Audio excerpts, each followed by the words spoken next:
Un duel au sommet dans la catégorie des moins de 70 kg. Dans cette finale, l'ombre à gauche, Keanu Kadusto du lycée de Mahina prend le dessus sur Manoa Oberlin du lycée Diadème. Au-delà de la victoire, les deux lycéens ont avant tout pris beaucoup de plaisir. J'aime bien, c'est un bon passe-temps.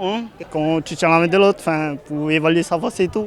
Je viens de gagner la première place, bras gauche. Mais objectif, gagner bras droit aussi. Franchement, c'est sympa. Je pensais pas que c'était aussi développé que ça, tu vois. Genre, je me suis dit, c'est une petite salle, on est 2-3 par-ci par-là. Mais non, au final, c'est top. Franchement, il était très fort. Malgré que ce soit mon bras faible, il m'a quand même bien eu. Je suis quand même arrivé deuxième.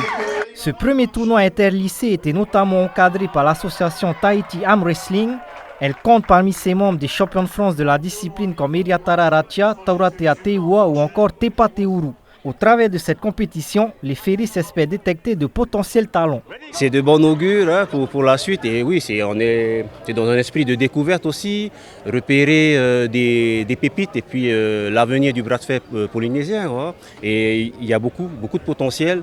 D'ailleurs, il y a un élève d'ici qui s'appelle Terei Aveuru qui s'est bien illustré lors des championnats de France en mars dernier. Il est arrivé vice-champion dans sa catégorie junior espoir, il me semble. Voilà. Devant l'engouement suscité par ce premier tournoi interlycée, l'Union du sport scolaire polynésien compte bien reconduire cette compétition l'année prochaine.